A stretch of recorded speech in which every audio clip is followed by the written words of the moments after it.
The stars never spoke to anyone but me. That's what I used to tell myself, half jokingly, when the cosmic waves would crash against my consciousness like distant ocean tides. I remember the first time it happened. I was 7, staring up at the night sky from the rooftop garden of our Shanghai apartment complex. The sensation wasn't exactly sound, nor was it quite like touch.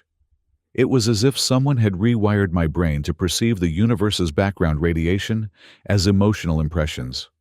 My name is Alex Tran. I'm what the United Terran Systems calls a cosmic frequency interpreter. But what the Milkies, our somewhat affectionate term for the Galactic Peace Alliance, call a star whisperer. Both terms make me uncomfortable. I'm just someone who happens to have a neurological anomaly that allows me to perceive cosmic energy patterns as comprehensible information. Before I explain what happened at the UTS Eden Research Station in 2375, I should clarify something. I never asked for this ability. In fact, for most of my 35 years, I considered it a bizarre quirk best kept secret. Who wants to be the person claiming they can hear stars talking? But, as it turns out, when humanity finally made contact with the galactic community, colloquially known as the Milkies, a playful reference to our Milky Way origins, my peculiar talent suddenly became very valuable indeed. This is the record of how a neurological anomaly nearly got me killed, almost started an interspecies war, and ultimately helped save our corner of the galaxy. I've been asked to document these events by both UTS and Milky Alliance historians. I'm not a writer by profession. I specialized in cosmic acoustics before all this happened, so I'll simply tell it as I experienced it.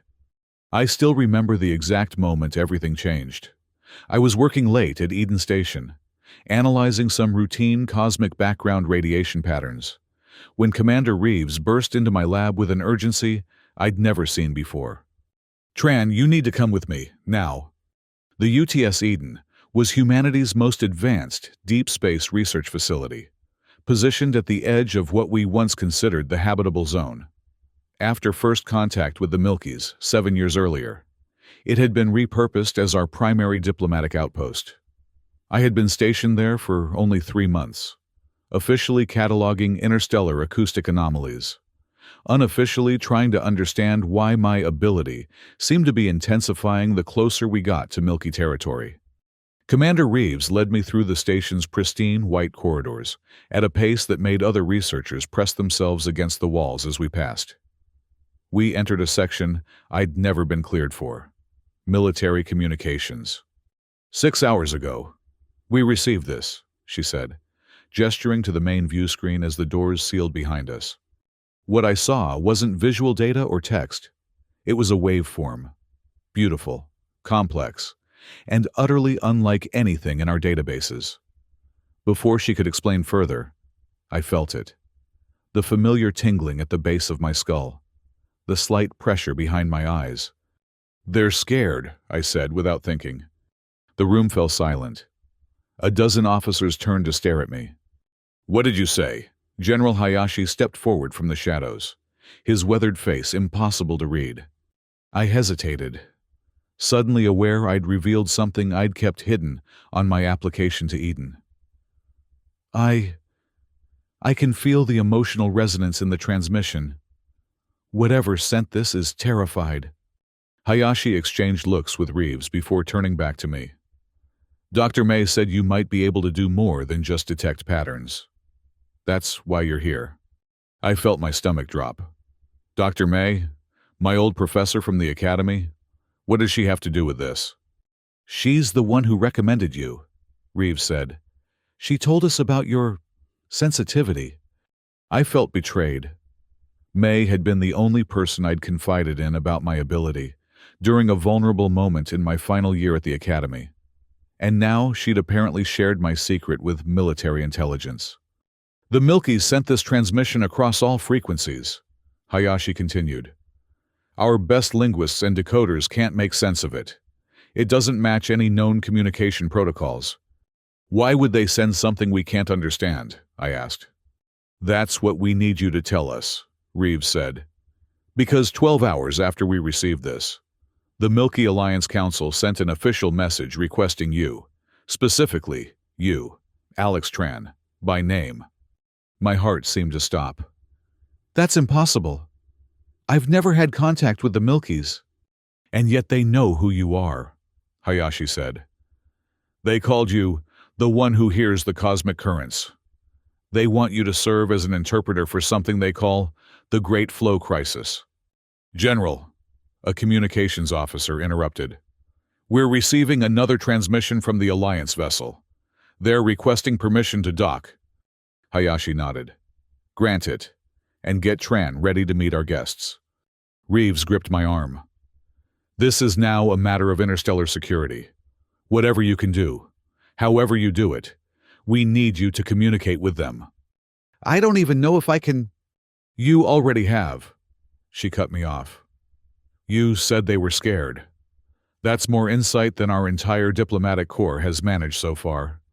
2 hours later, I stood in Eden's main reception bay, wearing a formal UTS uniform that felt too stiff and too new.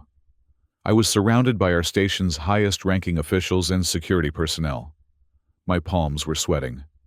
The airlock cycled open, and for the first time in my life, I came face to face with Milkies. There were 3 of them, humanoid in basic shape, but with significant differences. Their skin had a subtle luminescence, shifting between pale blue and lavender. They stood taller than most humans, with elongated limbs and facial features that seemed to flow like liquid when they moved. Most striking were their eyes, large, with pupils that expanded and contracted like camera apertures. Irises swirling with colors that shouldn't exist together. The moment they entered, the sensation in my head intensified, not painfully, but unmistakably, like standing near a speaker playing music at the perfect volume. The central figure stepped forward. I am Lyra, diplomatic emissary of the Alliance.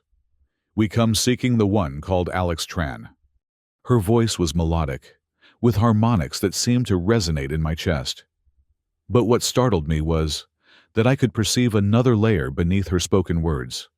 Emotional impressions, fragments of meaning that her verbal language couldn't fully capture.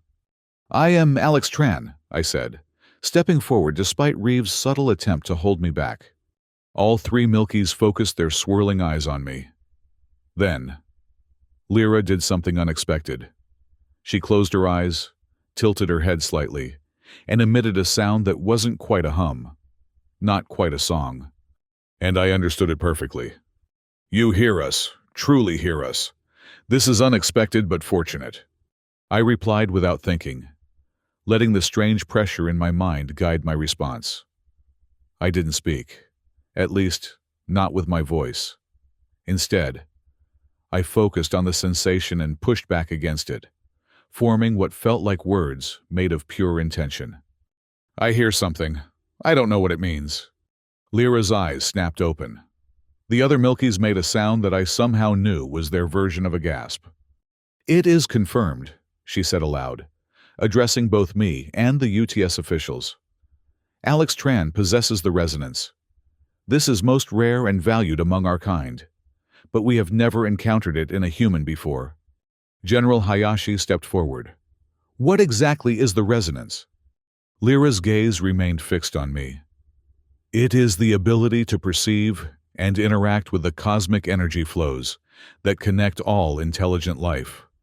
What you might call telepathy, though that is a gross simplification.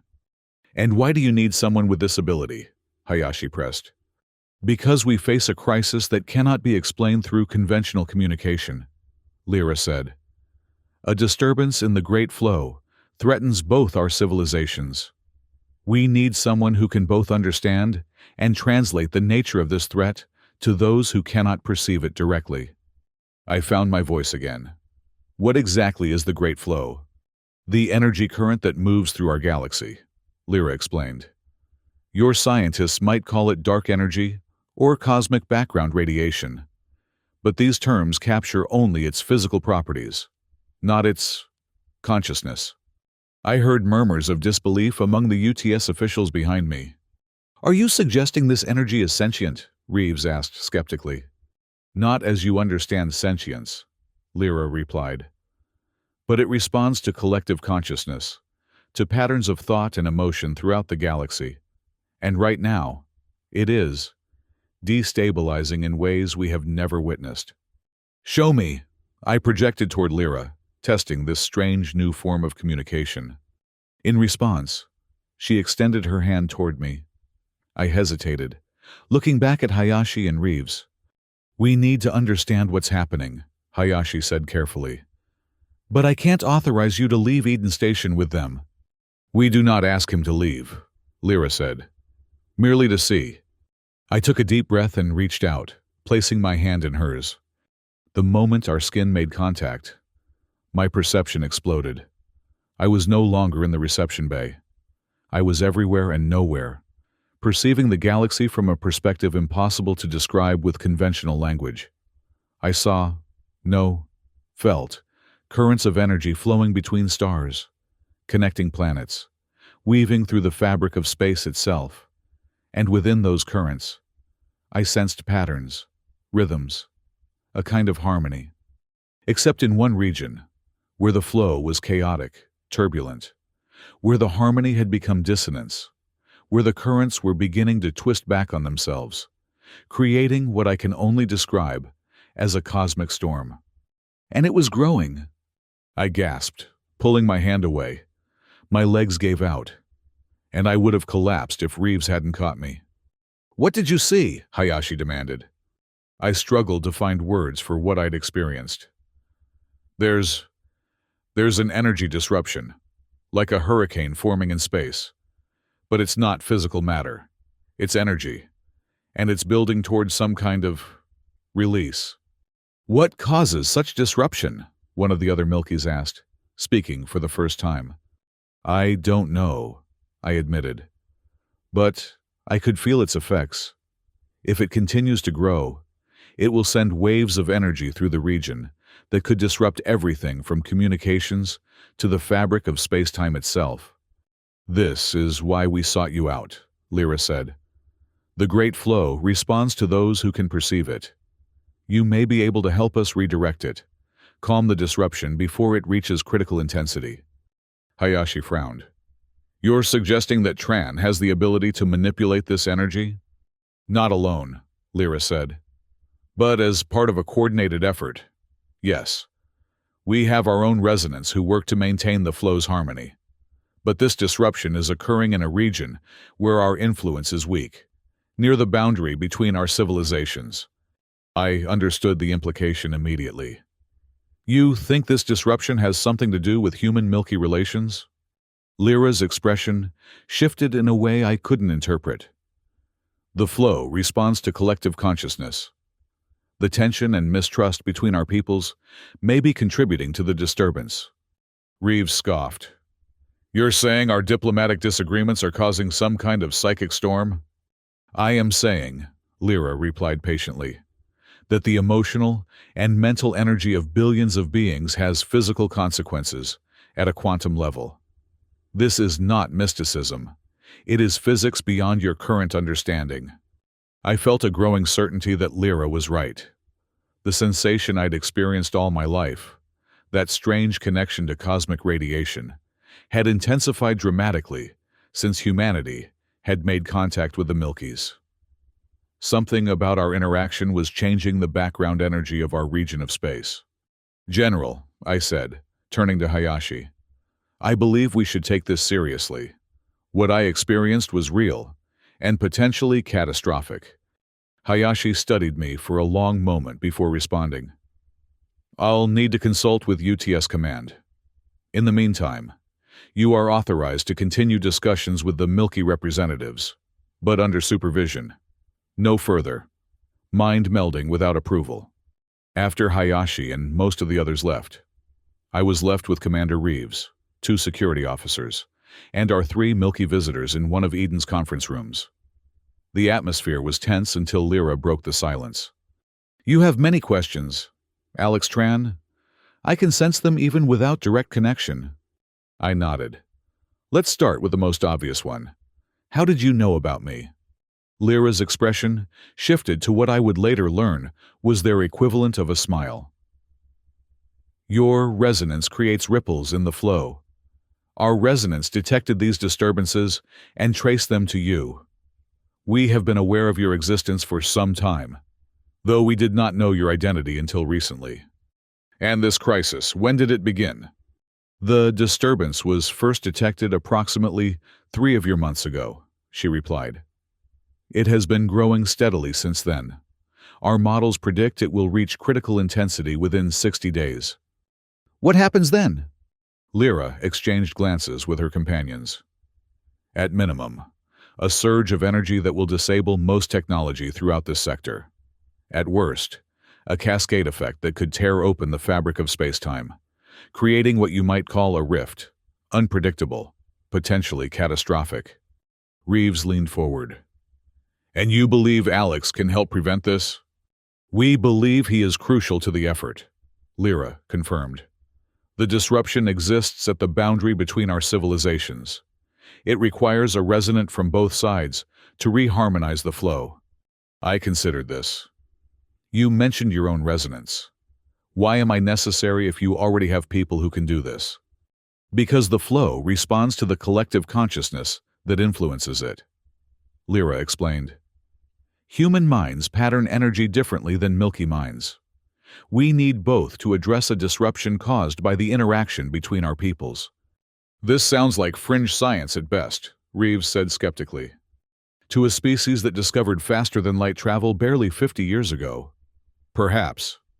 One of the other Milkies responded, with what I perceived as mild condescension. I intervened before tensions could escalate. If what you're saying is true, what exactly would I need to do? You would join a gathering of resonance at the Alliance's Central Observatory, Lyra said. There, we would teach you to focus and direct your ability.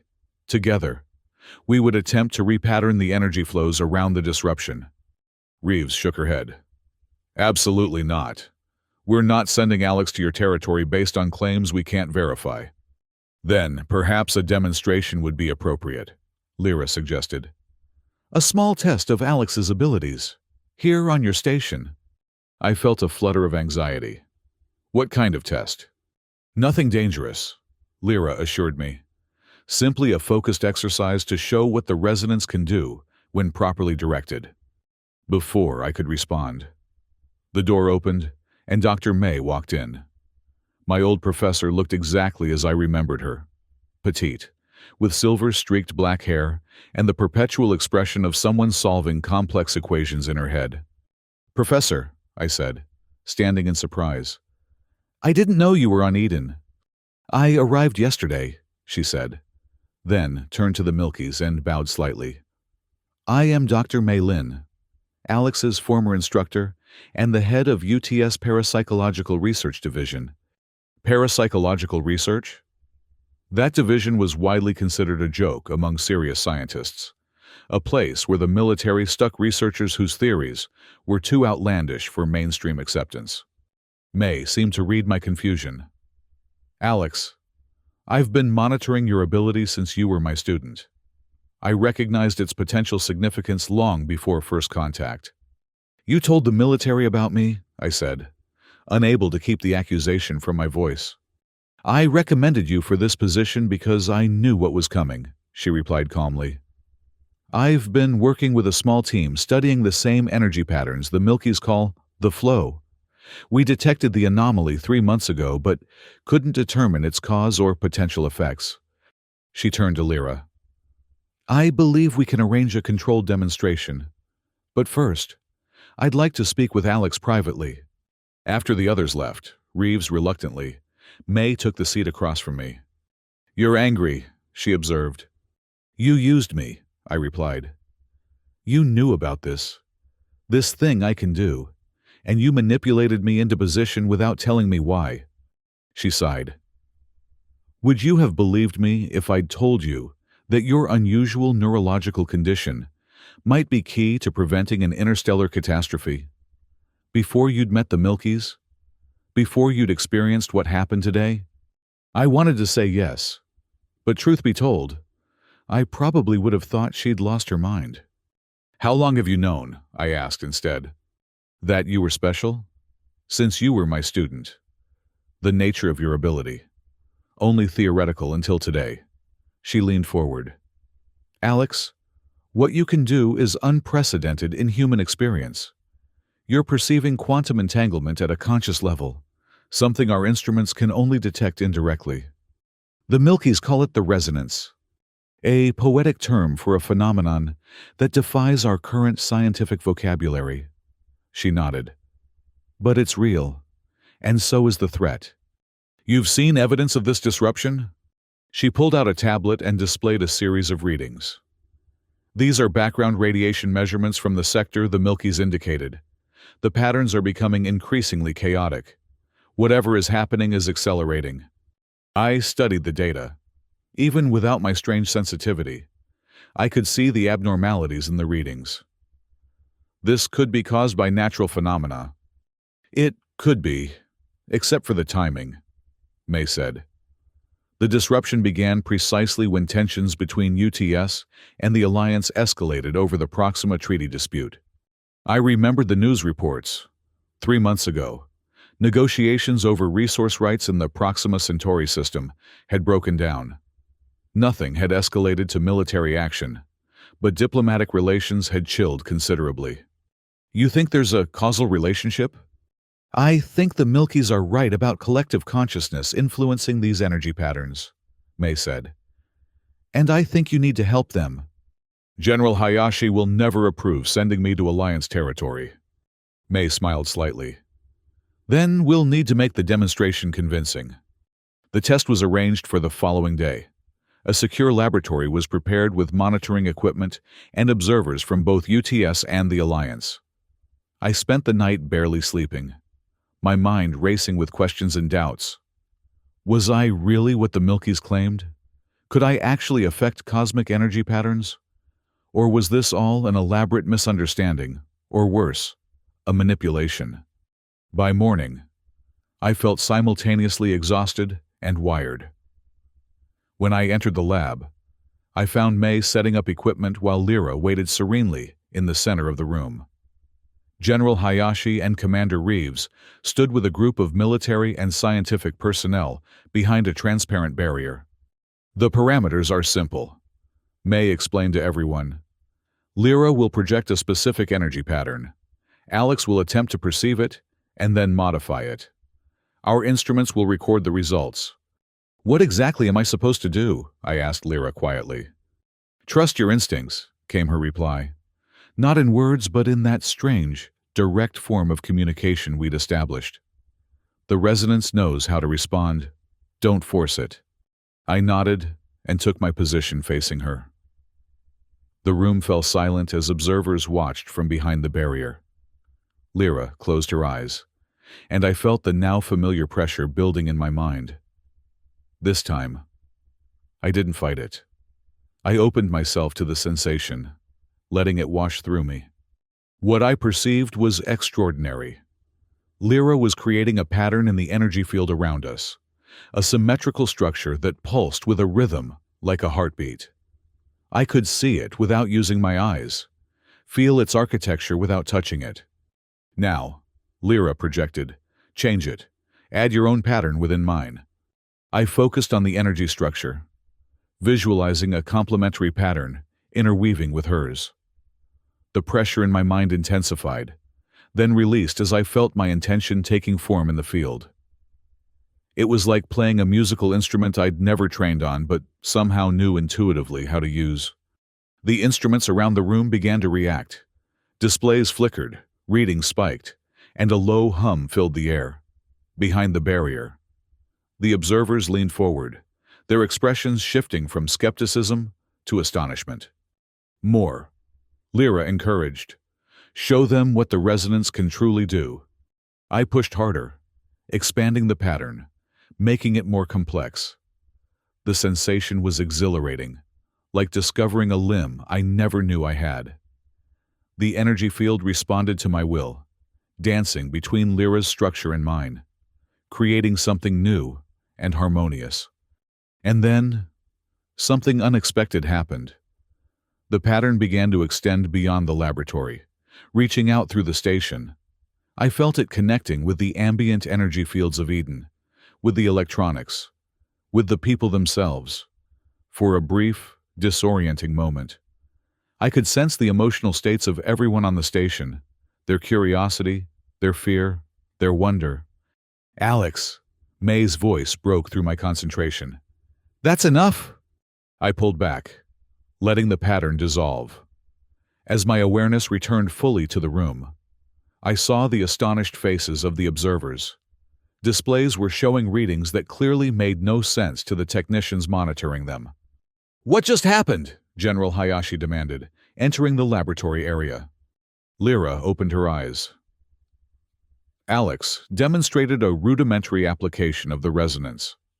The energy field we generated temporarily synchronized with Eden Station's electromagnetic systems. Those weren't just electromagnetic effects. One of the scientists said, "We recorded quantum fluctuations that shouldn't be possible." "Is this what's happening on a larger scale?" Reeves asked Lyra. "This energy manipulation?" "In essence, yes," Lyra confirmed. "But the disruption we face is chaotic, destructive. What we just demonstrated was controlled, harmonious." Hayashi turned to me. "Did you know you could do this?" I shook my head, still processing what had happened. "No, never at this scale or with this level of control. The human resonance is typically dormant without training or catalyst," Lyra explained. "Alex's ability has likely been developing subconsciously throughout his life. But this was his first opportunity to use it with purpose." May stepped forward. "General, the readings confirm everything the Milkies have told us. The energy patterns Alex generated match exactly the type of phenomena we've been detecting from the disruption zone, just on a much smaller scale." Hayashi was silent for a long moment, his expression unreadable. Finally, he said, "I need to consult with UTS Command. Until then, no further demonstrations," he pointed at me. "And you, Tran, are not to leave this station under any circumstances." After he left, I turned to Lyra. "Did I do what you expected?" "You exceeded expectations," she replied, and I sensed genuine admiration in her response. "Your resonance is stronger than we anticipated. With proper training, you may be more instrumental to resolving the crisis than we initially believed." "Assuming I'm allowed to help at all," I said, glancing at the door through which Hayashi had departed. May placed a hand on my shoulder. "The demonstration achieved what we needed. The evidence is too compelling to ignore. They'll have to let you work with the Milkies now." I wasn't so certain.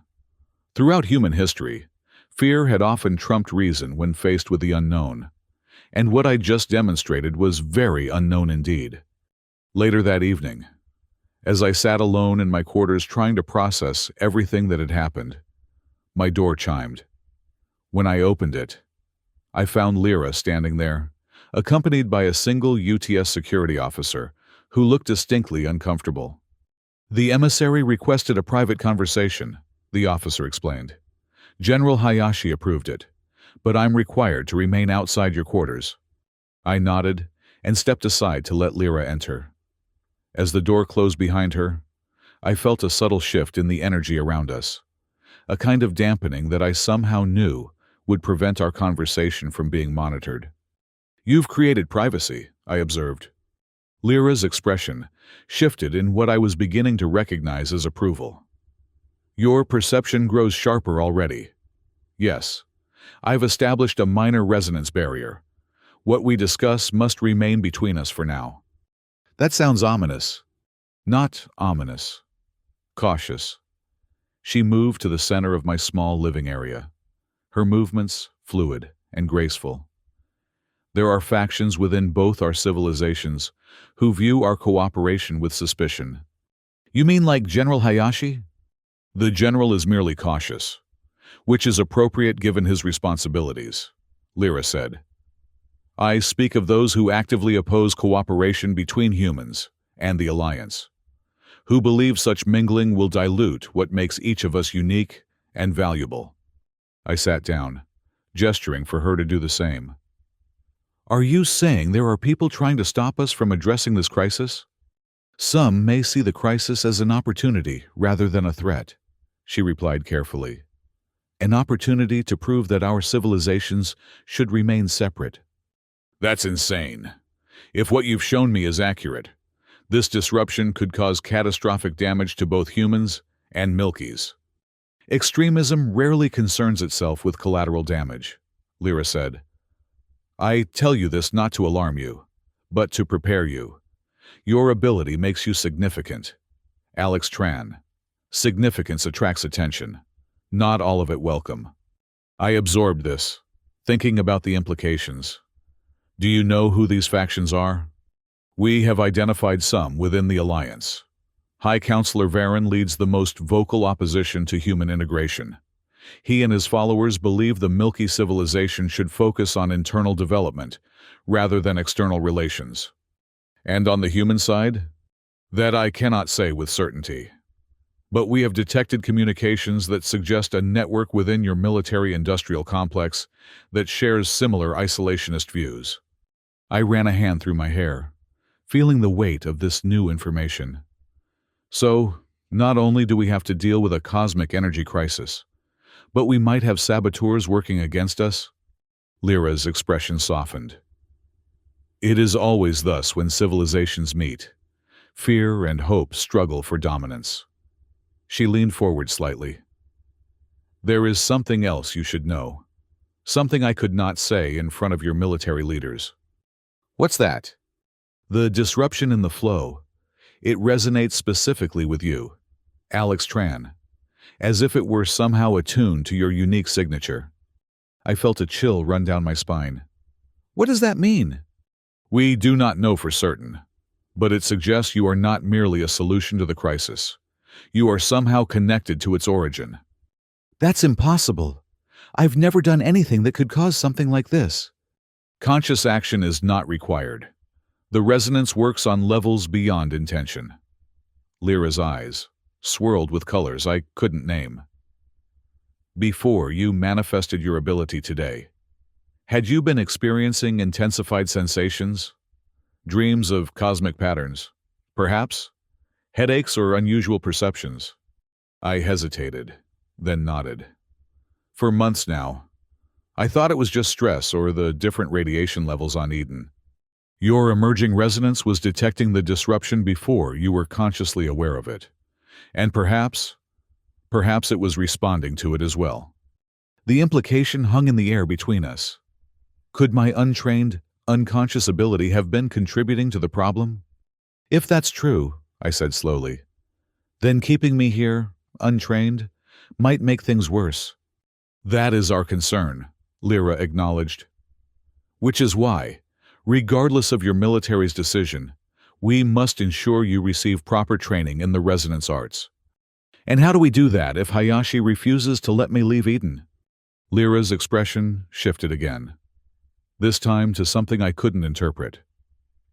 There are ways to learn that do not require physical travel. The resonance itself can be a conduit for knowledge. You mean like telepathic training? A crude but not inaccurate description, she said. If you are willing, I can begin teaching you tonight, while your conscious mind rests. I should have been more skeptical. This was exactly the kind of situation that military protocols warned against. A foreign entity requesting access to my mind while I slept. But something about Lyra inspired trust, and the urgency of the situation overrode my caution. All right, I agreed. What do I need to do? Simply sleep, Lyra said, rising to leave. I will establish the connection. Your mind will recognize mine now that we have shared resonance. After she left, I lay awake for hours, wondering if I'd made a terrible mistake. Eventually, exhaustion claimed me, and I fell into a deep sleep. What followed was unlike any dream I'd ever experienced. I found myself in a space that wasn't physical, but felt more real than reality itself. Patterns of light and energy surrounded me, flowing like rivers through what I somehow understood was a representation of the cosmic flow. Lyra was there, her form both familiar and strange in this environment. "Welcome to the flow realm," she communicated. "This is how resonants perceive the energy currents that connect all things." For what seemed like hours but might have been minutes, she guided me through the basics of resonance manipulation. I learned to sense different patterns, to distinguish between natural formations and artificial constructs, to extend my awareness beyond my immediate surroundings. Most importantly, I learned to control the energy that flowed through and around me, to shape it with intention rather than unconscious reaction. "This is merely the beginning," Lyra told me as the session drew to a close. "But already you show remarkable aptitude." "Is this how all Milkies communicate?" I asked. "No. Only resonants can perceive and navigate the flow realm directly. Others experience it only in dreams or meditative states, and without control or clear memory." "How many resonants are there among your people?" "Few. Perhaps 1 in 10,000. The ability appears randomly, though it can run in bloodlines. You are the first human resonant we have encountered. But surely not the first to exist," I suggested. "If I have this ability, others must too." "Perhaps," Lyra acknowledged. "But human consciousness is different from ours. Your species focuses outward, on physical manipulation of your environment. Ours turns more inward, on perception and connection. This may explain why your resonants are rarer or less developed." Before I could ask more questions, I felt the connection beginning to fade. "Our time grows short," Lyra explained. "Your mind needs rest to integrate what you've learned. We will continue tomorrow." I woke the next morning feeling more refreshed than I had in months. Despite the intensive mental activity during my sleep, the pressure that had been building in my mind for so long had subsided, replaced by a calm alertness. For the first time, I felt like I understood what my ability actually was. Not a random neurological quirk, but a genuine form of perception that connected me to something fundamental about the universe. But I didn't have long to enjoy this new clarity. My comm unit chirped with an urgent message. General Hayashi had received orders from UTS Command and was convening a meeting immediately. When I arrived at the command center, I found Hayashi, Reeves, May, and the 3 Milky representatives already waiting. The general's expression was grim. "UTS Command has reviewed our findings," he announced without preamble. "They acknowledge the potential threat posed by the energy disruption. However," he continued, looking directly at me, "they have denied permission for you to travel to Alliance territory." Lyra stepped forward. "This is most unwise. The disruption grows by the day. We need to begin coordinated efforts immediately." "I'm not finished," Hayashi said firmly. "While they won't authorize Tran to leave UTS space, they have proposed an alternative. The Milky Alliance will send their resonance here, to Eden Station. We will convert the auxiliary research bay into a facility where you can work together to address the disruption." I exchanged glances with Lyra, remembering our conversation from the night before. There were factions that opposed our cooperation. Was this a genuine compromise or a delaying tactic? "How soon can this facility be prepared?" May asked. "Engineering teams are already working on it," Reeves replied. "The basic modifications should be complete within 48 hours. "And how many resonants will be permitted to join us?" Lyra inquired. "UTS Command has authorized a delegation of up to 7, Hayashi said, "along with necessary support personnel." Lyra conferred briefly with her companions in their musical language before turning back to us. "We accept this arrangement, with one condition. Alex Tran must be granted autonomous authority within the facility. Military oversight of resonant activities will impede our work." Hayashi frowned. "Tran is a UTS citizen and employee. He remains under our authority."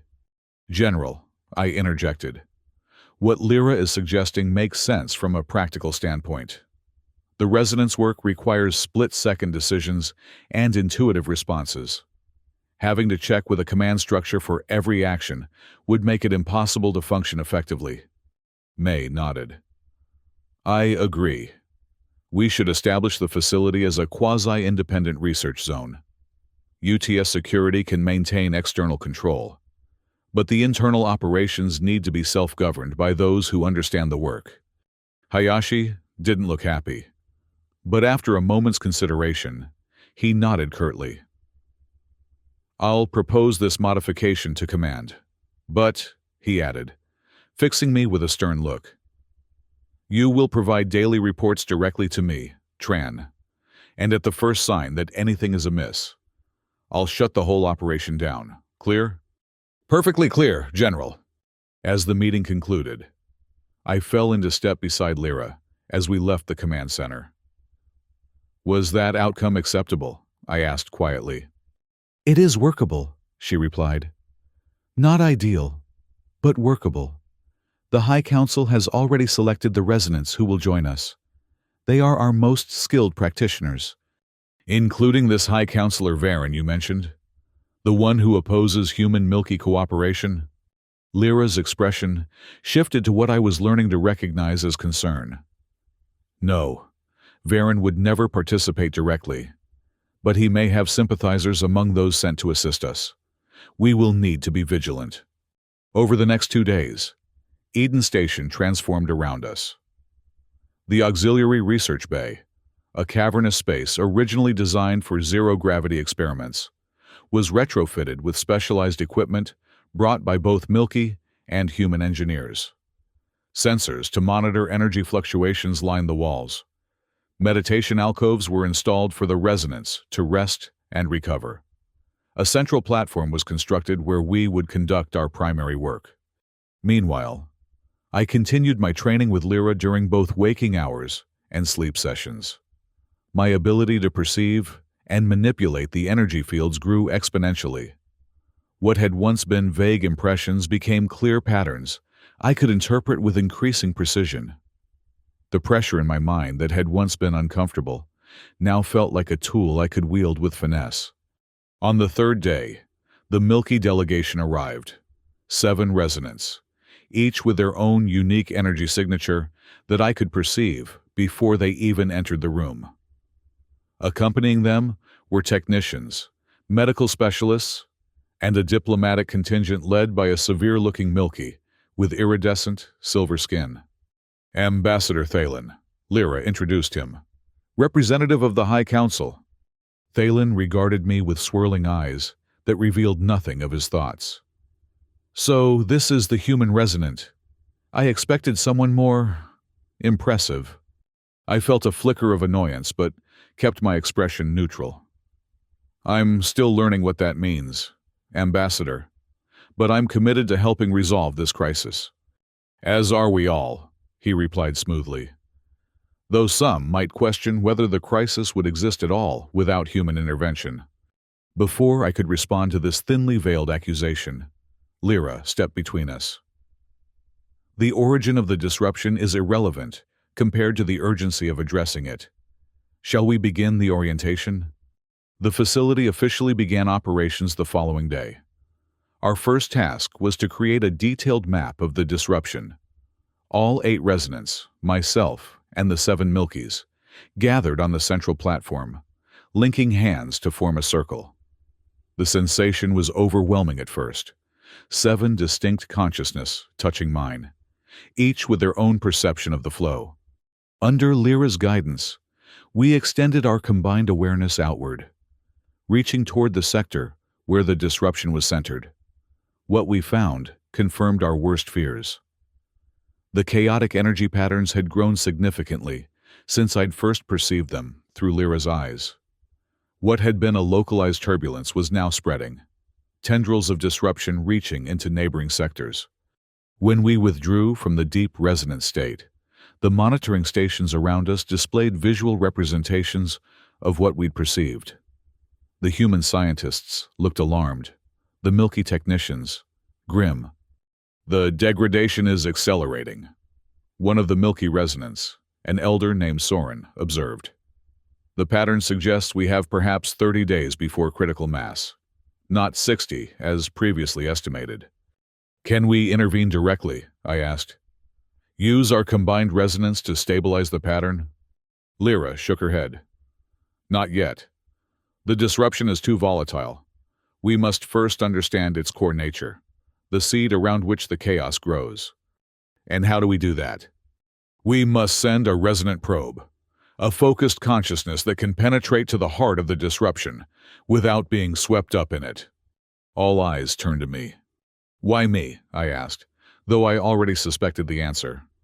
Because, as I told you before, the disruption bears your signature, Lyra explained. It will respond to your resonance in ways it would not to ours. Ambassador Thalen, who had been observing from the periphery, stepped forward. This is a significant risk. If the human becomes entangled in the disruption, it could accelerate the degradation. I have faith in Alex's abilities, Lyra countered. His progress has been remarkable. Nevertheless, Thalen insisted, the Council should be consulted before such a dangerous attempt is made. I could sense the political maneuvering beneath the surface of this exchange. Thalen was looking for a reason to delay, perhaps to give Varen's faction time to interfere. With respect, Ambassador, I said, we don't have time for consultations. According to your own experts, the window for intervention is closing rapidly. And what does General Hayashi say about risking a UTS citizen in this manner? Thalen challenged. I say that Tran has autonomy within this facility. Hayashi's voice came from the entrance. He had been observing silently. If he believes this is necessary, I won't interfere. I nodded gratefully to the general, then turned back to Lyra. What do I need to do? The preparation took several hours. The other resonance would form an anchoring circle, maintaining a stable energy field to which I could return. Lyra would guide me to the edge of the disruption, but could go no further. The journey into its center would be mine alone. As the 7 Milky resonants took their positions around me, I felt a momentary doubt. What if this was a mistake? What if I wasn't as capable as Lyra believed? What if I made things worse? Trust yourself. Lyra's thought touched my mind. Your resonance is strong. It will guide you. I closed my eyes and let myself sink into the flow realm. The transition was smoother now, after days of practice. Around me, I felt the Milky resonance establishing the anchor pattern, a stable geometric structure in the energy field that would serve as my reference point. With Lyra's guidance, I extended my awareness outward, moving faster than thought through the cosmic currents until we approached the disruption zone. Even at this distance, I could feel its chaotic energy pulling at me, trying to draw me in. This is as far as I can go, Lyra communicated. The disruption rejects my resonance pattern, but it calls to yours. Follow that connection, but maintain your center. Do not let it pull you completely into its pattern. I acknowledged her warning and continued forward alone. As I approached the turbulence, I focused on maintaining my own pattern within the flow, the unique signature that made me who I was. The disruption reached for me with tendrils of chaotic energy, and I allowed them to touch my awareness without surrendering to them. It was like entering the eye of a hurricane. Beyond the wall of turbulence, I found a space of eerie calm, the core of the disruption. And there, pulsing with a familiar yet alien rhythm, was a structure I recognized immediately. It was me. Or rather, it was a pattern that mirrored my own resonance signature, but distorted, fractured, like looking at my reflection in a shattered mirror. I pushed deeper, trying to understand what I was seeing. How could my pattern exist here, at the heart of a galactic-scale energy disruption? I hadn't even known about the resonance until days ago. And then I understood. This wasn't my pattern creating the disruption. The disruption had created the pattern, reaching across space to find a consciousness that could receive it, like a radio scanning for a frequency it could broadcast on. The chaotic energy had been searching for a receiver, and had found me. But why? What was the source of this chaos? I focused my perception, trying to see beyond the mirrored pattern to its origin. Suddenly, I felt another presence. Not Milky, not human. Something else entirely, ancient and vast. For the briefest moment, I touched a consciousness so alien that my mind couldn't process it.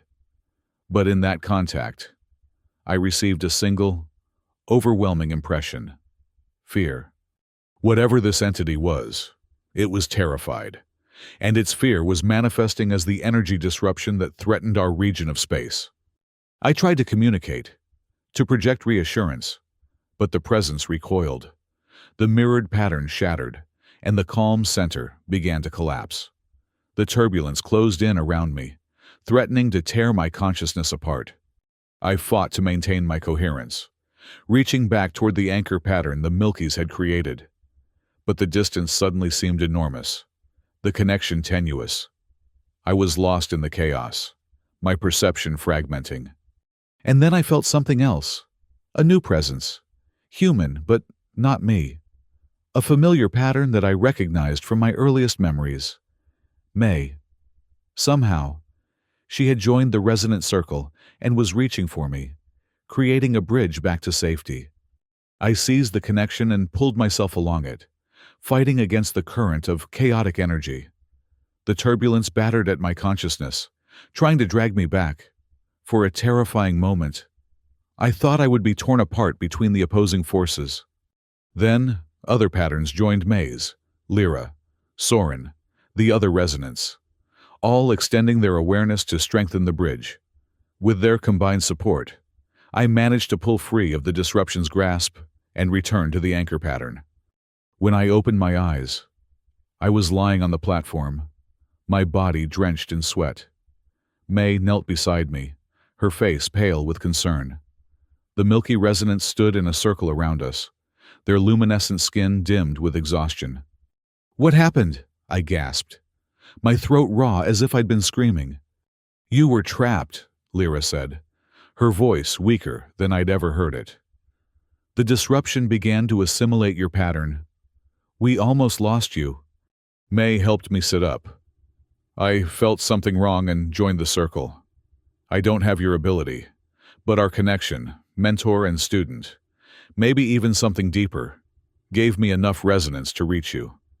"Did you see?" I asked Lyra. "Did you perceive what I found at the center?" She shook her head. "We could not see through your eyes. What did you discover?" I struggled to find words for what I'd experienced. "There's something there. Not Milky, not human. Something else. Something ancient. And it's afraid." Ambassador Thalen pushed his way into the circle. "What nonsense is this? The disruption is an energy phenomenon, not a sentient entity." "I know what I experienced," I insisted. "There's a consciousness at the core of the disruption. Vast, alien, but definitely sentient. And its fear is manifesting as the energy storm that's threatening us." "Impossible!" Thalen scoffed. "No entity could exist within such chaos." "Unless," Soren said thoughtfully, "the entity itself exists primarily as an energy pattern, rather than a physical form. There are legends of such beings in our oldest histories, the Flow Ancients, who existed before physical matter coalesced in our galaxy." Thalen's expression shifted to one of contempt. "Myths and children's tales. We are scientists, not mystics." "With respect, Ambassador," Lyra interjected. "The flow itself was once considered mythical by some factions of our society, until we developed the technology to detect and measure it. Perhaps the ancients are similarly real." I tried to stand but found my legs too weak. May and one of the Milky medical specialists helped me to a recovery alcove. "You need rest," the specialist advised. "Your consciousness sustained significant stress during the encounter." I nodded, suddenly exhausted beyond words. As they helped me into the alcove, I saw General Hayashi observing the proceedings with an unreadable expression. Before I could call out to him, darkness claimed me. I slept for nearly 20 hours, my mind processing what had happened. In my dreams, I kept seeing fragments of the alien consciousness I'd touched, impressions of existence so different from my own that they defied comprehension. When I finally woke, Lyra was sitting beside my alcove. "How do you feel?" she asked. "Like I've run a mental marathon," I replied, sitting up carefully. "But clearer now. I know what we need to do." "I'm listening." "We need to communicate with it, the entity at the center of the disruption. Not just touch its consciousness briefly, but establish a real dialogue. Find out why it's afraid and how we can help." Lyra's expression shifted to what I now recognized as caution. "Such communication may not be possible. If this is truly a flow ancient, its mode of thought may be incompatible with ours." "We have to try," I insisted. "The disruption is its reaction to something, a perceived threat. If we can address that fear, we might be able to calm the energy storm without direct intervention." "Ambassador Thalen has already reported your findings to the High Council," Lyra said. "They are skeptical. Councillor Varen in particular has seized upon this as evidence that humans are introducing instability into the Alliance." "Of course he has," I muttered. "What about Hayashi? What's the UTS position?" "The General is reserving judgment until you can provide more concrete evidence. But time is running short. The disruption continues to grow." I swung my legs over the edge of the alcove. "Then we need to act quickly, gather the resonance. We need to make another attempt, but this time, I won't go alone." "After what happened last time, who would risk accompanying you?" Lyra asked. "You would," I said simply. "And May, though she's not a trained resonant. The three of us together might be able to establish a stable enough connection to communicate with the entity." Lyra was silent for a moment, her eyes swirling with colors that suggested deep thought. "It would be dangerous," she finally said, "but perhaps necessary. I will speak with the others." The preparations for our second attempt were more elaborate than the first. We spent hours discussing strategy, establishing clear protocols for withdrawal if things went wrong. The 5 other Milky resonants would form an enhanced anchor pattern, with Soren supervising the operation. May underwent crash training in basic resonance techniques, though her abilities were limited compared to mine or Lyra's. Ambassador Thalen objected strenuously, even threatening to withdraw the Milky delegation entirely. But Lyra stood firm, invoking some provision of Alliance law that I didn't understand, but which apparently gave her authority in crisis situations. General Hayashi was more supportive, especially after I explained my theory that the entity's fear was the root cause of the disruption. "If there's even a chance this could resolve the situation without a larger conflict, it's worth the risk," he said, surprising me with his pragmatism. As we prepared to begin, Thalen made one final attempt to stop us. "This is foolishness," he declared. "You risk not only yourselves, but potentially the entire sector, if you further agitate this phenomenon." "Your concern is noted, Ambassador," Lyra replied formally. "But the decision is made. We proceed." The 3 of us, Lyra, May, and myself, took positions at the center of the platform, forming a small triangle. Around us, the 5 Milky resonants created their anchor pattern. The monitoring stations hummed with activity, as technicians prepared to record everything they could. "Remember," I said to May, "stay connected to me at all times. Don't try to perceive the entity directly. Let your awareness flow through my pattern." She nodded, her expression determined despite her obvious nervousness. "I'll be your ground wire, keeping you connected to human consciousness." "And I will serve as translator," Lyra added. "My experience with different thought forms may help bridge the gap between your perception and the ancients." We joined hands, closing the triangle immediately. I felt our consciousnesses beginning to merge, creating a composite pattern more complex and stable than any individual resonance could achieve.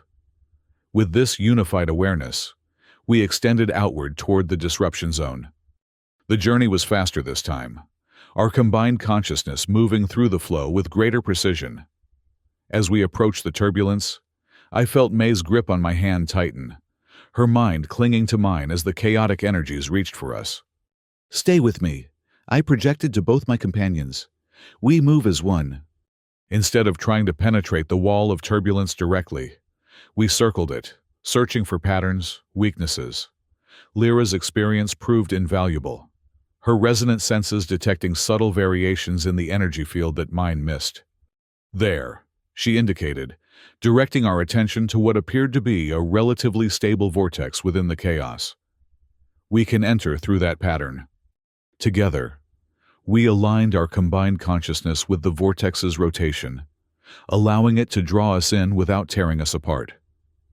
The sensation was disorienting, like being pulled down a whirlpool while maintaining perfect awareness of every molecule of water around us. And then we were through, into the eye of the storm once again. The mirrored pattern I'd seen before was still there, but now it was more defined, almost like a doorway constructed from fragments of my own resonance signature. "It's been waiting for us," I realized, for me. "Proceed with caution," Lyra advised. "But yes, I believe you are correct." With May's steady presence anchoring us to human reality, and Lyra's experience guiding our approach, we moved toward the pattern doorway. As we drew near, it began to shift, reconfiguring itself in response to our composite consciousness. "It's adapting," Lyra observed, "trying to create a compatible interface." "Should we wait?" May asked, her mental voice tight with tension. "No," I decided. "We meet it halfway." I extended my awareness toward the pattern, offering my own resonance as a template for communication. For a moment, nothing happened. Then, the pattern expanded, enveloping our combined consciousness in a sphere of energy that was neither chaotic nor ordered, but something in between. And within that sphere, we perceived the ancient. It wasn't a form or a body as we understand such things. It was a pattern of consciousness, a way of organizing energy that had achieved self-awareness.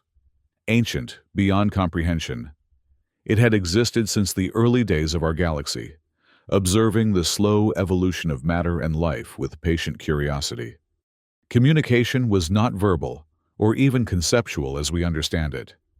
Instead, we exchanged pure emotional impressions, fundamental states of being. The first exchange was simple: fear, confusion, threat from the ancient. Curiosity, peace, connection from us. Gradually, with Lyra's guidance, we established a more nuanced exchange. The ancient conveyed that it had detected a new pattern emerging in the flow, the combined consciousness of humans and Milkies interacting in ways unprecedented in its long observation. This novel pattern had triggered something akin to an immune response, a reaction to potential threat. "We mean no harm," I projected, trying to convey the concept as purely as possible. "We seek coexistence, harmony." The ancient's response was complex, layering impressions of doubt, history, pattern recognition.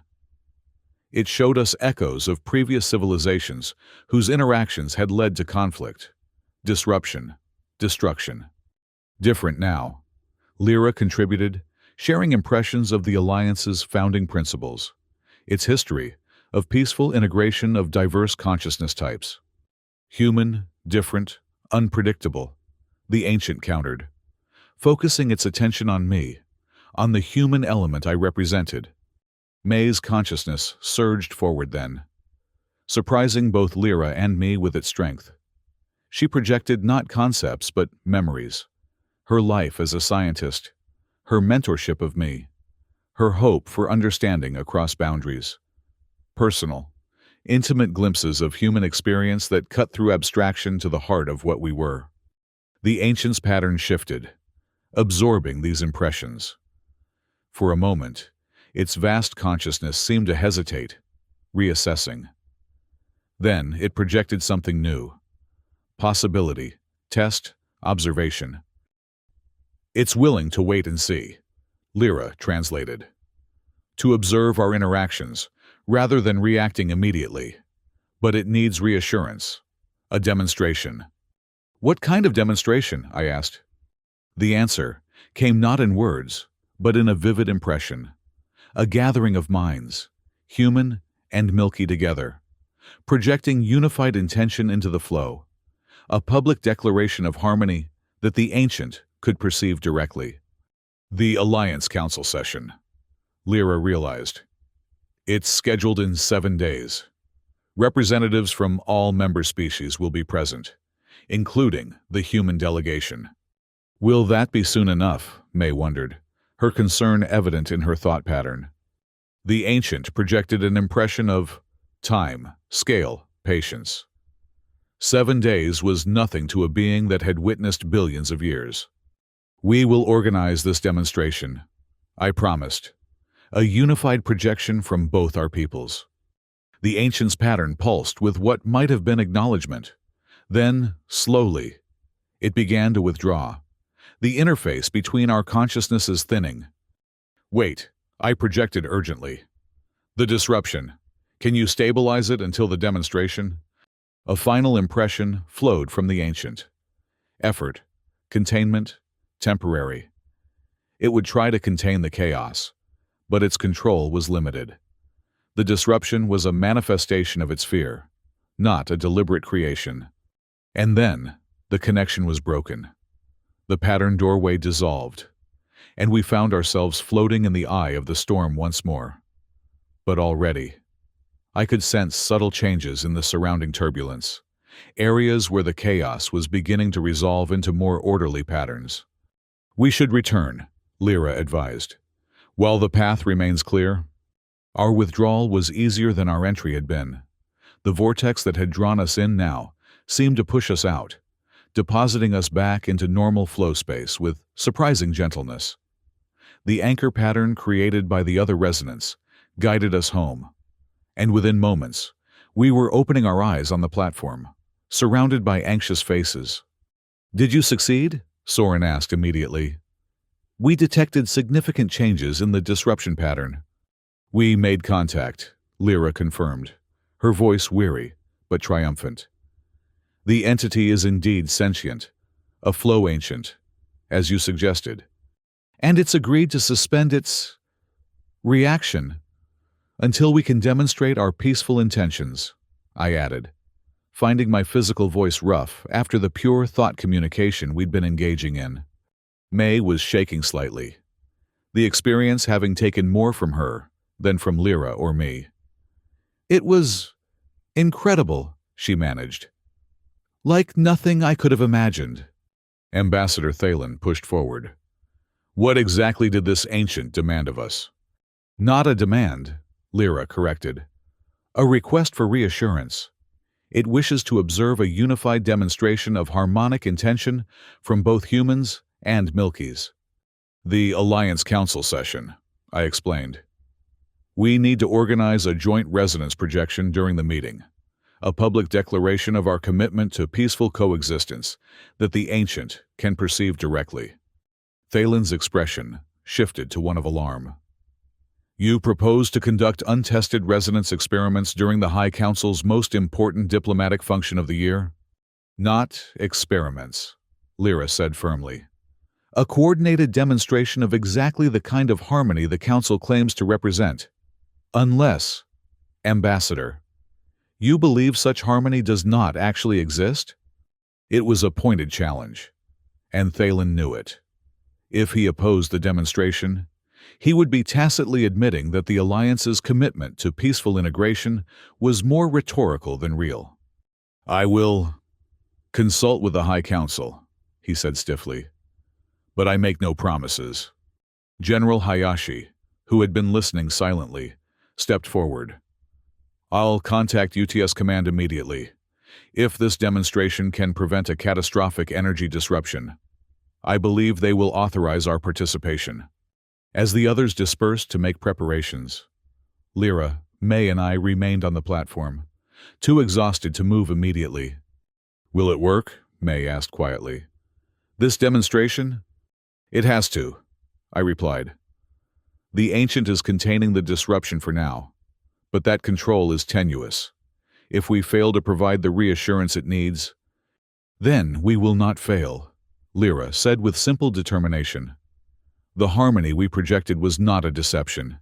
It was real, created between the three of us. We merely need to expand that connection to include others. Speaking of connections, I said, turning to May. I had no idea you could project that strongly. For someone with no resonant training, what you did was remarkable. She smiled tiredly. Perhaps the ability isn't as rare among humans as we thought. Perhaps it just needs the right circumstances to manifest. The next 7 days were a blur of activity. While the diplomatic channels worked to secure approval for our demonstration, we focused on the practical preparations. The Milky Resonance worked with me and May to develop a protocol that would allow non-resonant individuals to participate in the projection. It wasn't easy. Most humans had no experience with the kind of focused intention required, and many of the Milkies were skeptical that it would work at all. Ambassador Thalen returned with provisional approval from the High Council, though he made it clear that Councillor Varen and his faction had registered formal objections. UTS Command was similarly cautious, but authorized a human delegation to attend the council session, with both Hayashi and Reeves among the representatives. On the day before our departure for the Alliance Council station, I found Lyra in one of the meditation alcoves, her consciousness partially extended into the flow. Monitoring the disruption, I asked, when she returned her awareness fully to the physical realm. She nodded. It remains contained, but the pattern grows more unstable by the hour. The Ancient is struggling to maintain control. We'll be ready tomorrow, I assured her. Every resonant from both sides is prepared to guide the projection. It's not the resonants who concern me, Lyra said. It's those who actively oppose what we're trying to accomplish. Varen's faction? And their human counterparts, she confirmed. My sources indicate that Varen has been in communication with elements within your military-industrial complex, those who profit from tension between our peoples. You think they might try to disrupt the demonstration? I think they might see tomorrow's council session as their last opportunity to prevent the kind of deep integration our success would foster. Her eyes swirled with colors that I had learned to associate with worry. We should be prepared for interference. I considered this. What kind of interference could they manage at the council itself? Wouldn't security be too tight? Physical security, yes. But the demonstration operates on the level of consciousness and energy. That is a more vulnerable vector. You're suggesting they might have resonance of their own. It would not be without precedent, Lyra admitted. Throughout our history, the resonance has been used for both harmony and discord. This was a concerning possibility that I hadn't considered. If Varen had resonance working for his faction, they might be able to disrupt our projection from within the flow itself. We should tell Hayashi and the others, I said. Increase security around the resonance at least. I have already spoken with Soren. He is implementing additional safeguards within our resonant protocols. She paused, studying me. But there is something else we can do. Something that may provide additional protection. What's that? A binding, she said. A direct resonant connection between us that would persist, even when we're not actively projecting together. It would allow us to sense if either is in danger and to support each other's patterns against external interference. That sounds intimate, I observed, feeling suddenly self-conscious. It is, she acknowledged. Among my people, such bindings are usually formed only between life partners or the closest of kin. But these are extraordinary circumstances. I considered her offer. Over the past weeks, Lyra had become more than just a teacher or colleague. There was a connection between us that transcended our different origins, a mutual understanding that had deepened with each shared experience in the flow. How would this work? I asked. It requires a direct exchange of pattern essence, the core signature that defines our individual resonance.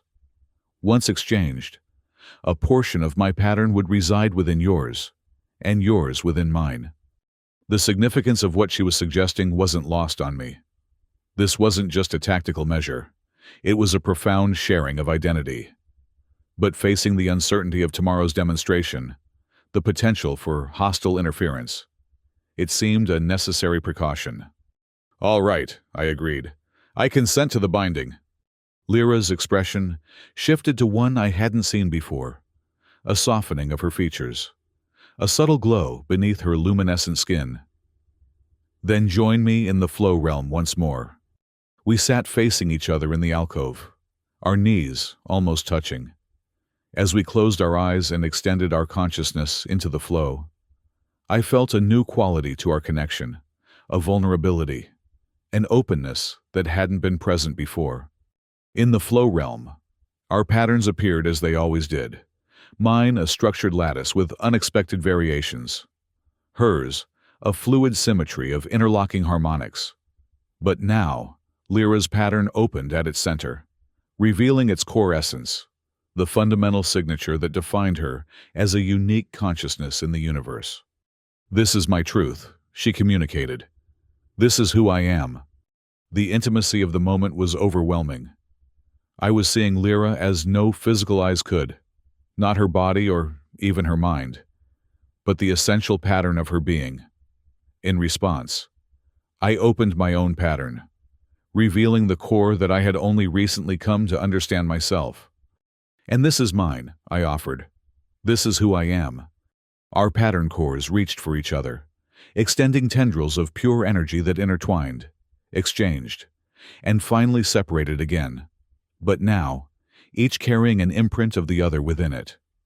As my pattern reintegrated, I felt Lyra's essence settling within mine, a harmonic that complemented and strengthened my own signature.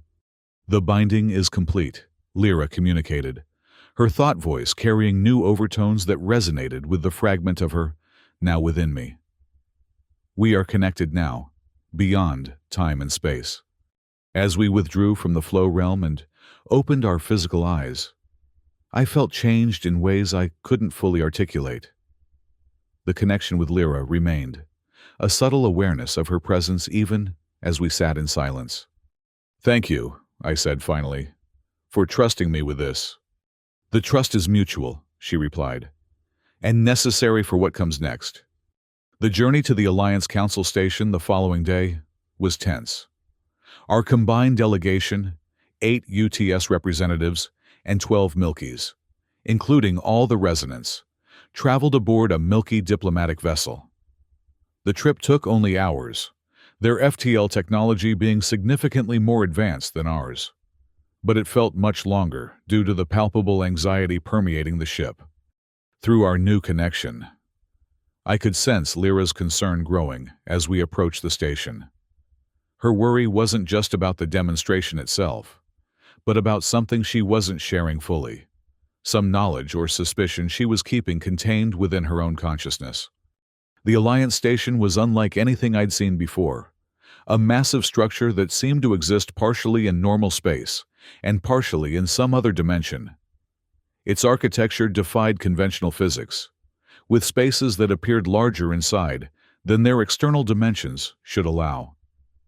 The council chamber itself was a vast amphitheater, ringed with seats for hundreds of delegates from dozens of species, many of which humanity had yet to directly encounter.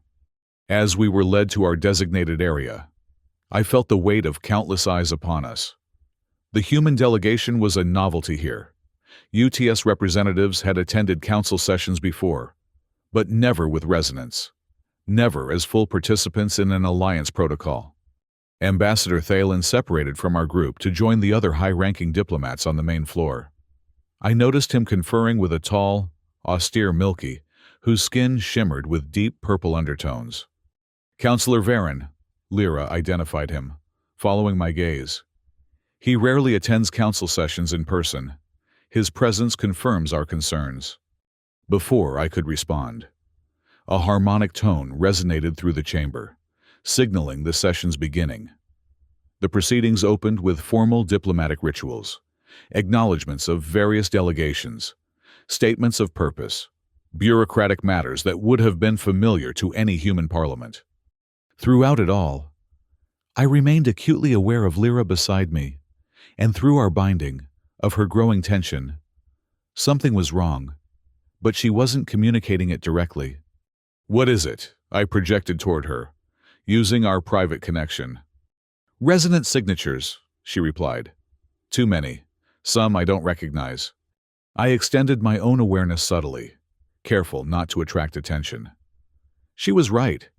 There were at least a dozen resonant patterns present in the chamber beyond our group. Some were clearly identified as Alliance officials, but others were concealed, their signatures muted as if deliberately hidden. "Voron's people?" I suggested. "Some, yes, but others, I'm not certain." The diplomatic proceedings continued, moving finally to the agenda item that concerned us directly, addressing energetic anomalies in the UTS Alliance border region. Ambassador Thalen rose to present the official position, describing the disruption in carefully sanitized terms that made no mention of flow ancients or resonant interventions.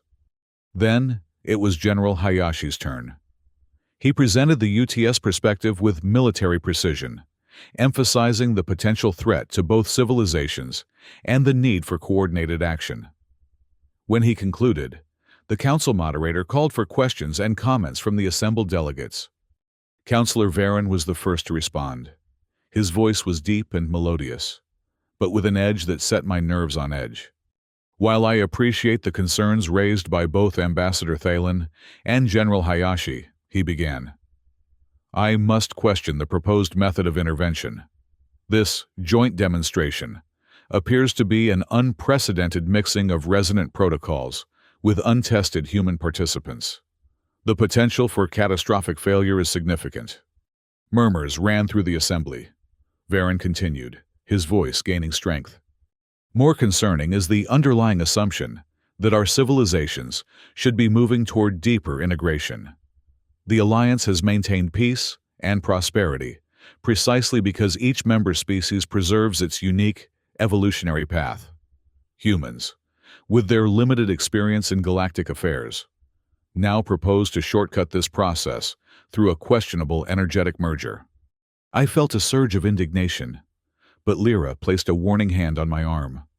This was political maneuvering, and Varon was skilled at it.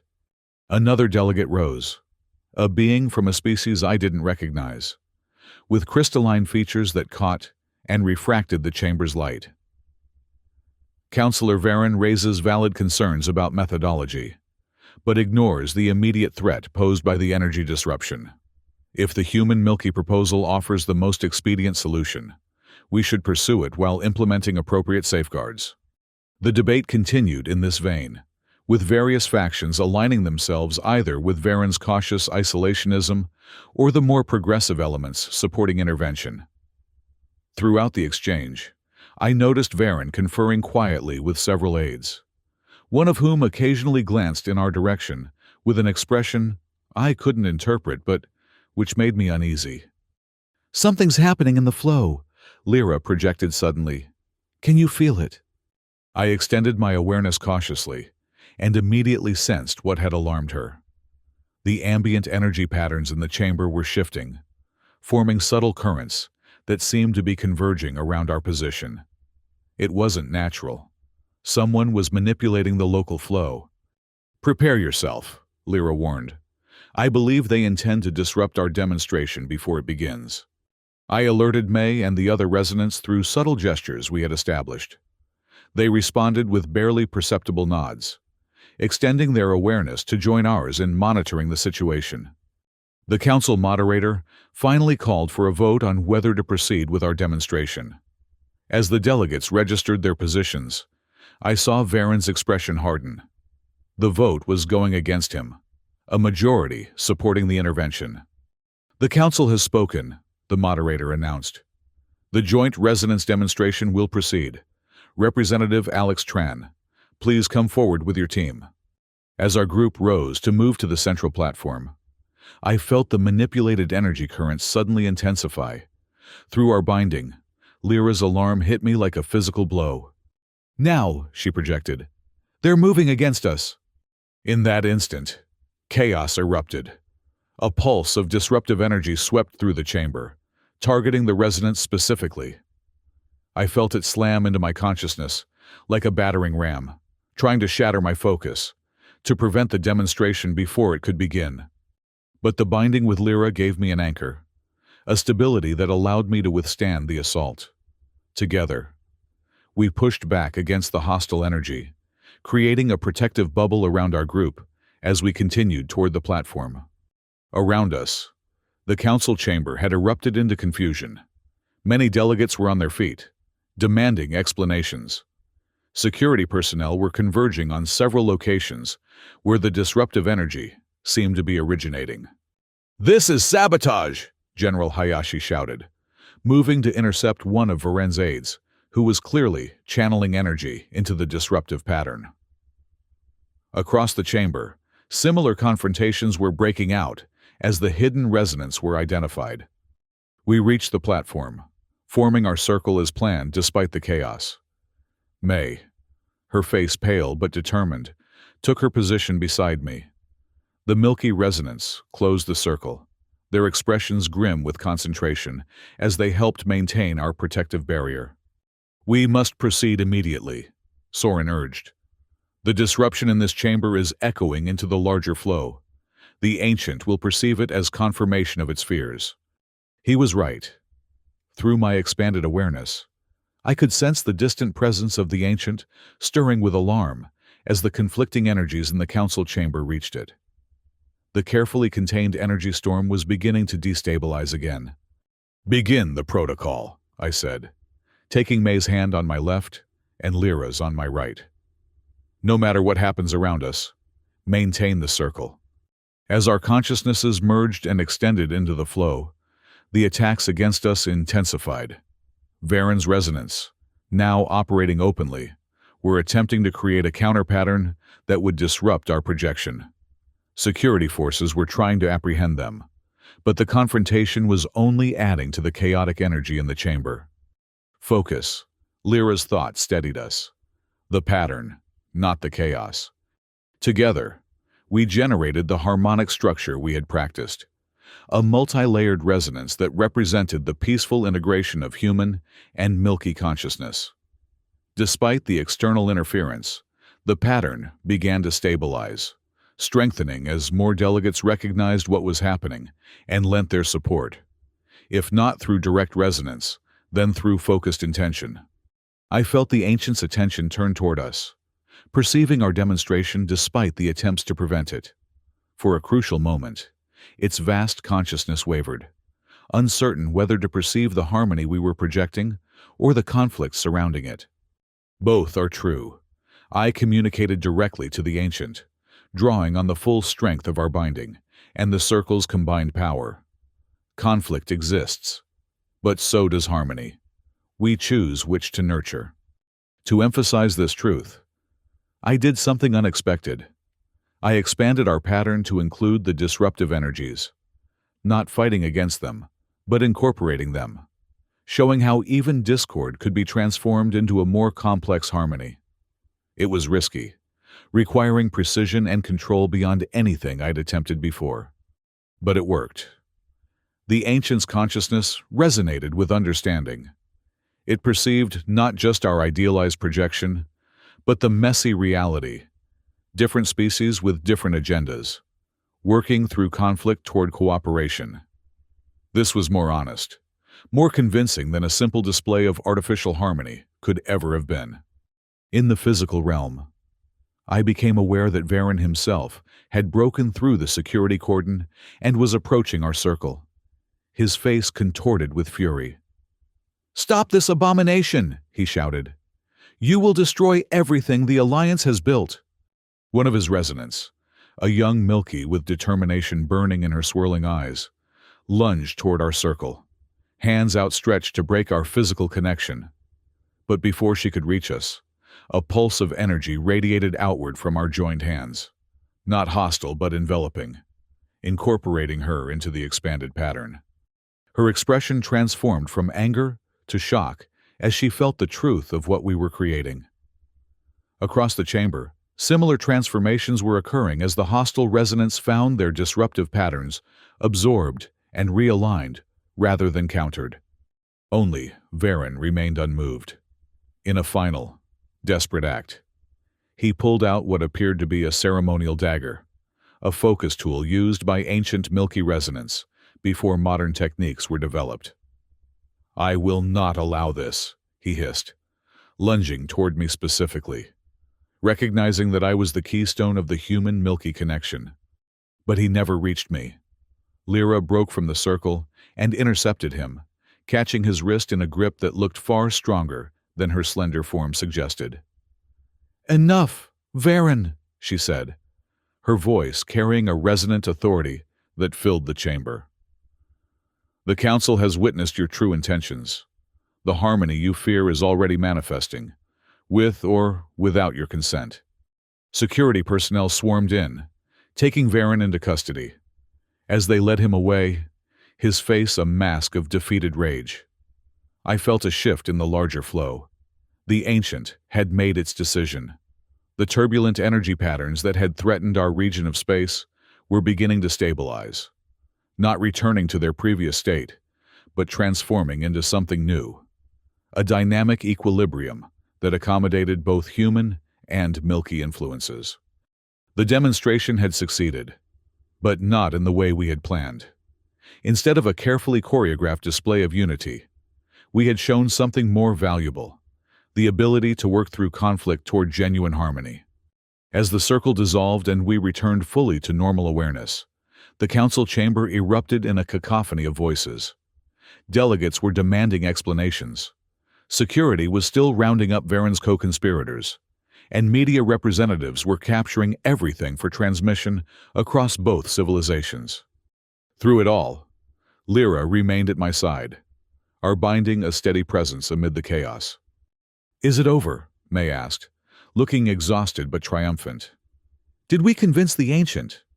I extended my perception briefly into the flow, sensing the distant patterns. "Yes," I confirmed. "The disruption is resolving. The Ancient understands now. It sees the complexity of our relationship, not just the ideal we aspire to." General Hayashi approached, his uniform slightly disheveled from the confrontation, but his expression satisfied. "That was not what I expected. But effective. UTS Command is receiving reports that the energy readings from the disruption zone are normalizing." "Counselor Varen?" Lyra inquired. "In custody, along with his key supporters," Hayashi replied. "The evidence of conspiracy is overwhelming. He'll face Alliance justice, I imagine." "And his human collaborators?" I asked. Hayashi's expression darkened. "That investigation is ongoing, but we've identified several military contractors who were feeding him information. They'll be dealt with." The council moderator called for order, her amplified voice cutting through the tumult. As the chamber gradually quieted, she addressed the assembly. "What we have witnessed today marks a turning point in Alliance history. The actions of Counselor Varen, while regrettable, have paradoxically demonstrated the very strength that comes from diversity, which he so feared." She gestured toward our group. "The human Milky Resonance team has shown us a new path forward, not the erasure of our differences, but their harmonization. The energy disruption that threatened our region appears to be resolving, according to preliminary readings." Ambassador Thalen stepped forward, his demeanor notably changed. "In light of these events, the Alliance Diplomatic Corps proposes the establishment of a permanent joint resonance facility, where human and Milky practitioners can continue to explore this new frontier together." To my surprise, General Hayashi immediately voiced support. The United Terran Systems would welcome such an initiative. The Eden facility has already proven its value as a collaborative space. The rest of the council session passed in a blur of diplomatic formalities and technical discussions. By the time we were escorted back to our transport vessel, I was exhausted beyond measure, the combined strain of the resonance work and the confrontation having drained my reserves completely. As we settled into the ship for the return journey, Lyra found me in a quiet observation area, staring out at the swirling cosmic patterns visible from this unique vantage point. "You're perceiving the flow even without actively projecting," she observed, joining me at the viewport. I nodded. "It's always there now. I don't think I could stop seeing it if I tried." "That is the way of the resonance. Once fully awakened," she said. "It becomes as natural as breathing." We were silent for a moment, watching the energy currents that only we could see. "What happens now?" I finally asked. "With the binding, I mean—" Lyra's expression shifted to one I was still learning to interpret, something between contemplation and affection. "That is for us to decide. Such connections are not easily broken, nor should they be severed without consideration." "I wouldn't want to break it," I admitted. "It's comforting, having that connection. Among my people, those who share such a binding often become life partners," she said carefully. "But there is no precedent for a human-milky pairing of this nature." "We seem to be setting a lot of precedents lately," I replied with a small smile. She returned the expression in her own way, her skin luminescence brightening subtly. "Indeed, and I find I am not opposed to establishing another." The implications of that statement hung between us, neither frightening nor overwhelming, but simply a natural extension of the connection we already shared. "The joint facility at Eden," I said. "I assume you'll be part of the Milky contingent. As the most experienced in human Milky resonance protocols, I would be the logical choice," she confirmed. "And you?" "Dr. May has already offered me a position leading the human research team," I told her. "I think we'll have plenty of time to explore the possibilities." Our conversation was interrupted by May herself, joining us with a tablet displaying the latest readings from the disruption zone. "It's completely stabilized," she reported excitedly. "The pattern has transformed into something new, a hybrid structure that incorporates elements of both human and Milky energy signatures." "The Ancients doing?" I asked. "Partially," Lyra suggested, studying the readings. "But also a natural evolution once the fear response was resolved. The flow adapts to consciousness patterns within its domain." May looked between us, a knowing expression crossing her face. "Speaking of adapted patterns, the binding you two established is registering some interesting developments. It appears to be evolving beyond the standard parameters Lyra described in our planning sessions." I felt a moment of concern. "Is that dangerous?" "Not dangerous," Lyra assured me. "Simply unprecedented, like everything else about this situation." May smiled. "I think unprecedented is going to be our normal state for quite some time. The Ancient has requested ongoing communication, you know. It seems quite fascinated by our hybrid approach to the resonance." "How does an ancient energy being make requests?" I wondered. "Through pattern modulations that our instruments can now detect, thanks to the templates you created during the demonstration," May explained. "We're developing a more structured protocol for regular exchanges." The implications were staggering. Direct communication with an entity that had witnessed the formation of our galaxy, that existed primarily as an energy pattern rather than a physical form. The scientific and philosophical frontiers this opened seemed limitless. As we continued our journey back to Eden Station, I found myself reflecting on how dramatically my life had changed in such a short time. From a scientist with an unusual neurological quirk to a key figure in interspecies relations and cosmic communication, it was a transformation I could never have imagined. Yet, through it all, the most profound change was internal, the awakening of an ability that had always been part of me, waiting for the right catalyst to emerge. The resonance had shown me a layer of reality I had only dimly perceived before, connecting me to the universe and to others in ways both challenging and beautiful. Through our binding, I sensed Lyra's awareness of my thoughts, her understanding of this journey we had begun together. Whatever came next, whether diplomatic challenges from those who shared Varen's fears, scientific discoveries through our work with the Ancient, or the personal exploration of our unprecedented connection, we would face it with a harmony that honored both our differences and our shared purpose. As Eden Station came into view, its familiar structure now seeming like a symbol of the bridge we were building between civilizations, I felt the distant consciousness of the Ancient touch my awareness once more. It projected not words, but a simple impression of observation, continuation, growth. I responded with an equally simple, understanding, gratitude promise. The stars spoke to me now, and I finally knew how to answer.